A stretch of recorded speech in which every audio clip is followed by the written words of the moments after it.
It's a chilly day here in Washington, Indiana. Too cold for this time of year. And the reason I'm back is that 50 years ago this weekend, I made a promise on the air as a very young radio announcer that I would come back for a specific reason in 2016. And that reason is to dig this up. It's a time capsule. It's been buried under the sidewalk, and it's going to be taken out in just a little bit, and we'll see what's in there. Although I have a feeling the condition it's in, what's in there might not be in very good condition. City workers had gotten it ready to be taken out of the ground, and the committee was very wise in getting a lot of young people to be the ones to escort it. Washington's Mayor Joe Wellman says 2016 was a long time coming. When I first started in 1983, I thought, Lord, 2016 is a long time away. But we are here. There's been a lot happen in the history of Washington and Davis County in the last 200 years. Most of it has been good. Obviously, there are probably a few things that we wish we wouldn't remember, but most, I am pleased to have been part, I guess, of that 50 years. Many of you were here 50 years ago and have been part of our community ever since. I thank you for all the foundation that those of you that were here 50 years ago built and got us to today. With that being said, I hope that the young people that are here will be back in 50 years, because this fall, after we finished our concert series and all the events this year, we will be encapsulating a time capsule so that someone can be here in 2066 to open that capsule. I probably won't be here, and I can guarantee you someone else will be mayor. With that being said, I'm going to turn it back over to Don. Thank you. I did forget to thank one group of people. Wednesday, 3 of our city employees who thought they had a 15-minute job getting the time capsule out at the corner spent about an hour and a half, 2 hours, literally with a jackhammer to get the time capsule, which was embedded in concrete, out of the sidewalk. Tim Bennington's back there in the back. Wave with the crowd, Mr. Bennington. Chris Moger was another one, and Jim Burris. I don't know whether they're here or not, but we really appreciate it. Ed Barnett, the city engineer, was also part of the crew. We thank them very, very much. At this time, I'd like to introduce you to Doug Doherty. Doug's going to invite you to the County Museum. Thank you, Don. On behalf of the Davies County Historical Society, I just want to say we're honored to be a part of this, and even more honored to be able to put the time capsule and its contents on display through this bicentennial celebration. So even after today, any of the public that would like to come and look at the time capsule or the contents, feel free to come by the museum, beginning with our grand reopening, which will be during the 10-day bicentennial celebration the first week of July. As a lot of you know, we've been closed for a major renovation. We will be open today from 10 until 3, and we invite you all to come down and see some of the work that's been going on in a lot of the renovations, and give you maybe a teaser on some of the items that we have and artifacts we have on display. And then again, during the grand reopening in July, we'll have a full grand opening, and we're really excited about doing that during the Bicentennial Celebration Week. So with that, we welcome you and invite you all down to the museum after we're completed here, and thank you all for coming. At this time, we'd like to invite Dennis Daly and Bill Reiners to come up here.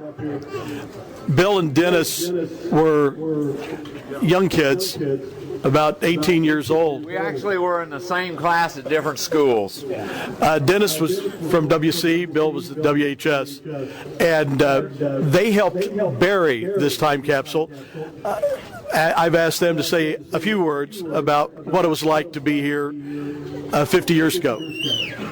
I'm going to let Bill talk first because I won't be quiet if I... You know, 50 years ago, all the time it keeps coming up to me. I got a 50-year certificate from my college fraternity yesterday. So it is good to see all of you, and it is good to be seen rather than viewed. But it was warmer in September. I think it was September, October. It was still warmer. Jerry Hicks, some of you may remember him. He and I worked on the committee. We were actually on the historical committee, and we were only two young people on it. So we had a great time just, messing around town and taking pictures and going places we probably weren't supposed to. But I came home. My dad's office was over there where that flagpole is. And I walked over that time capsule till I was 40 and moved away. But it's always good to be home, and this is home. Yay! I will tell you that I've been paid to talk for half a century, but since I'm not being paid, I'm not going to talk very long.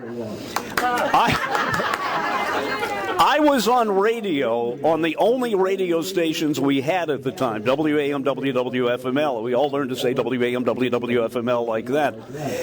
Any of you remember William Brooks Allen? Brooks was one of the driving forces behind the sesquicentennial, and he bought lots of time on radio for home building savings and loan, and he called himself the old timer, and he was on the air every day talking about old Washington. Well, Brooks and I are live on the air when the time capsule was buried. I must tell you, the weekend before that, he was in a window downtown where, I don't remember the business, but he had built a replica of an 1816 Indiana home in there. The only thing that didn't look right was that Brooks had a telephone. He calls me up at the radio station. He said, I'm missing something. There's no thunder mug here. Now, how many of you know what a thunder mug is? Raise your hand. Well, those of you who don't know, ask somebody with their hand up what a thunder mug is. It's an inside toilet. It's a large jar. So I tell everybody on the air that Brooks Allen is in the window downtown and he's in desperate need of a thunder mug, and if you have one, bring it to him. The phone rings. I have never heard a man that old use language like that. Anyway, Brooks turns to me on the air, and Bill's there, and he said, in 50 years, you guys are going to dig this up. Well, let me tell you, in 1966, 2016 seemed like a lifetime away. It was, yes. So anyway, Bill and I are thrilled to be here. We're thrilled to be anywhere, as a matter of fact. I'm going to turn this over to somebody else because, unlike October of 1966, it is not hot this weekend. Thank you. Who gets the mic? Donald. Okay, so now we're at the point in time that we're all here for the opening of the time capsule. Jerica and Grayson, the class presidents of the class of 2016, the bicentennial class from Washington High School and Washington Catholic, to do the honors and open the time capsule.